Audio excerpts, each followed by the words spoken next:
ఏంటయ్యా పచ్చి మంచినీళ్ళలా ఉన్నాయి? మందు తయారు చేయడానికి టైం లేదు సార్. ఏం చెప్తున్నావయ్యా? ఫ్యాక్టరీలో మందు తయారవకముందు బండి నాపి సరుకు రెడీ అని టార్చర్ చేస్తున్నారు సార్. అందుకని సగం సగం తయారు చేసి పంపించేస్తున్నారు. ఆ రేంజ్లో మన వాళ్ళు తాగుతున్నారు సార్. సార్ నిన్న టీవీలో రామాయణం సినిమా కొంచెమే చూసా. చాలా అద్భుతంగా ఉంది సార్.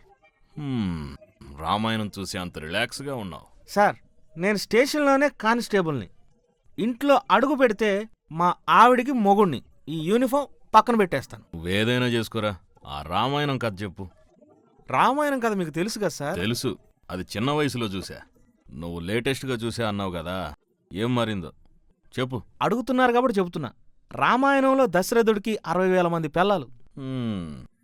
ఒక పిల్లానికే దోలదేరుతుంది ఇక్కడ. ఇందులో మహారాజుకి 60,000 మంది పిల్లాలా? ఆ 60,000 మంది పిల్లల్లో ముఖ్యమైన పిల్లం ఎవరంటే 60,000 పిల్లల కథ చెప్పడమే పెద్ద తప్పు.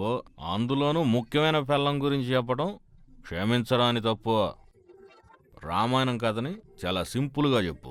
రాముడి భార్య సీతని రావణుడు ఎత్తుకెళ్ళాడు సార్. తన భార్య కోసం వానరసేన సహాయంతో వారధ కట్టి రావణుణ్ణి చంపి తన భార్యని ఇంటికి తీసుకొచ్చాడు సార్. అయితే ఇద్దరి మధ్య గొడవ కారణం అమ్మాయేనా? కాక రాముడికి రావణుడికి ఆస్తి గొడవ లేక ఈగో గొడవ. అమ్మాయి గురించే చావు వరకు తెచ్చుకున్నారు. అయితే అమ్మాయి కోసం కొట్టుకున్నారంటావా? త్రివిక్రములా సూటిగా చెప్పాలంటే ఆ కాలం నుండి ఈ కాలం వరకు కొట్టుకుంటుంది భూమి కోసమో లేదా అమ్మాయి కోసమో. ఇక్కడ నేను ఇన్స్పెక్టరా, నువ్వు ఇన్స్పెక్టరా? మీరే సార్.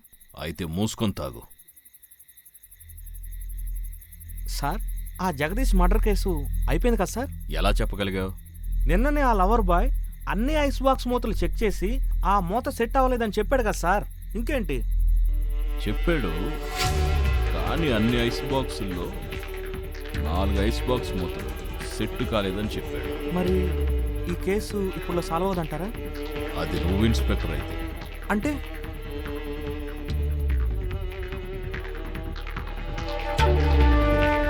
Finish the case.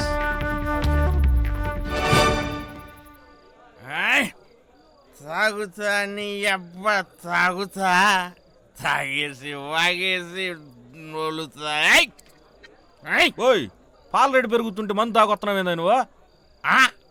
నెల నెలకి మందు రేట్లు కూడా పెరుగుతున్నావు, నువ్వు కంగారు పడుతున్నావా? పాల రేట్ల గురించి అడుగుతున్నావు. పోయా, పెరుగుతున్నాయి అంటే ఇక్కడ మందు రేటు పెరుగుతుంటే పట్టించుకునేవాళ్ళు లేడు. ఏరా నన్ను చూసి నువ్వు ఏం వాగావు? పనసపండు మూతీసుకుని పిల్లని వెతికితే ఎవర్రా పిల్లనిచ్చేదంటావా? ఇజుడు ఎలా ఉందిరా ఈ పిల్ల?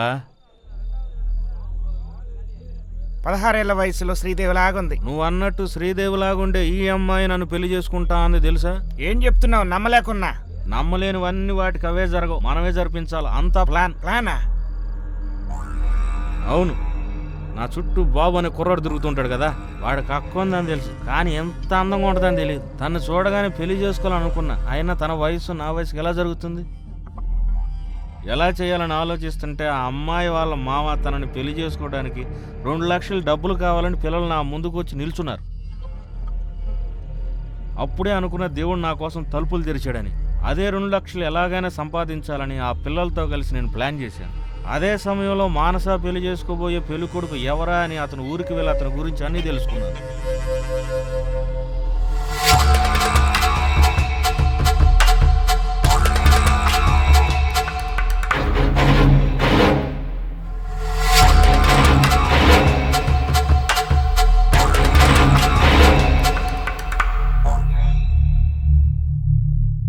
కంపెనీల్లో సూపర్వైజర్గా పనిచేస్తున్నాడని, ప్రతి వారం పని వాళ్ళ కోసం డబ్బు డ్రా చేసి అతని యజమానికి ఇస్తాడని తెలుసుకున్నా.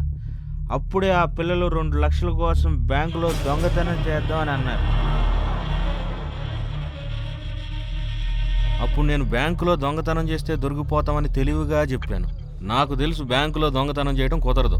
అందుకే ఆ పెళ్లి కొడుకును మనసులో పెట్టుకొని ఎవరన్నా డబ్బులు డ్రా చేస్తే వాళ్ళని ఫాలో చేసి కొట్లాక్కుందామని పథకం వేశాను. అనుకున్న విధంగా అతను కొట్టి ఆ డబ్బులు తీసుకుని మానస వాళ్ళ ఇంటికి వెళ్తే వాళ్ళ మావిని ఎవరో చంపారని నాకు అప్పుడే తెలిసింది. అంతా ఓకే, వాళ్ళ మావిని చంపింది ఎవరు?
అయ్యో పాపం కదయ్యా. పాపం అని చూసుకుంటే చికెన్ మొక్క కూడా తినలేం.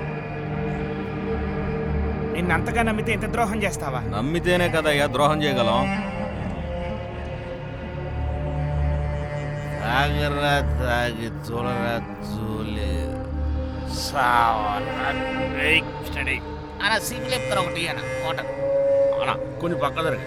అరే బాబు ఇట్రా. ఏంట్రా ఇక్కడ? ఏంట్రా బాబు నువ్వు ఇంత చిన్న వయసులో ఇక్కడ? లేదు అక్కనే. అక్క కూడానా? లేదు, మీ ఇద్దరికి పెళ్ళి అవబోతుంది కదా, అవును. అందుకే మందుకొని కులదైవం నైవేద్యంగా పెట్టమని చెప్పింది. ఈ కులదైవం మందు కూడా తాగుతుందా? ఈ లోకల్ సరుకు వద్దు, ఫారెన్ సరుకు ఇప్పిస్తారా? మీ అక్కనే పెళ్లి చేసుకోబోతున్నాను, ఇంకేంట్రా?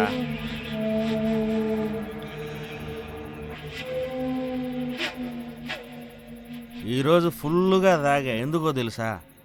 ఇక ఇదే లాస్ట్ టైం, ఇక మీదట తాగను. రే బాబు, నేను చాలా సంతోషంగా ఉన్నా. నీ అక్క నన్ను పెళ్లి చేసుకుంటానని చెప్పడం నేను నమ్మలేకపోయాను రా. నేను కూడా నమ్మలేకపోయా. ఇంతకుముందు డబ్బున్న వాళ్ళు పేదోడిని ఎమరిచేవారు, ఇప్పుడు పేదోడే పేదోడిని ఎమరిస్తున్నాడు. ఏం చెప్తున్నావురా? నువ్వు నీ ఫ్రెండ్ వైన్ షాప్లో మాట్లాడింది అంతా నేను విన్నా. మా మావయ్యను నువ్వే చంపేశావు.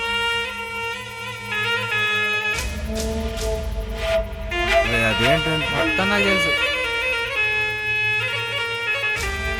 రే మీ అక్క నేను బాగా చూసుకుంటాను. అక్కని బాగా చూసుకోవడానికి నేనున్నాను. నీలాంటి నీచులు మాకు అవసరం లేదు. నేను ప్రాణాలతో ఉన్నంత వరకు ఈ పెళ్లి జరగదు. నేను అసలు జరగనివ్వను. నా జీవితం నాశనమైంది, నా అక్క జీవితం నాశనమైంది. నీకు జీవించే హక్కు పోయింది. నువ్వు అసలు మనిషివేనా? నువ్వు ప్రాణంతో ఉంటేనే కదా.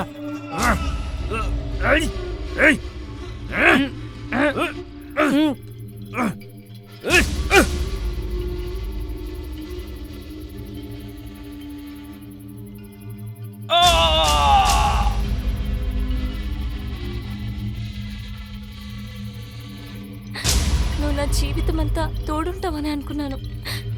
నువ్వు కూడా హంతకుడి అయ్యావే.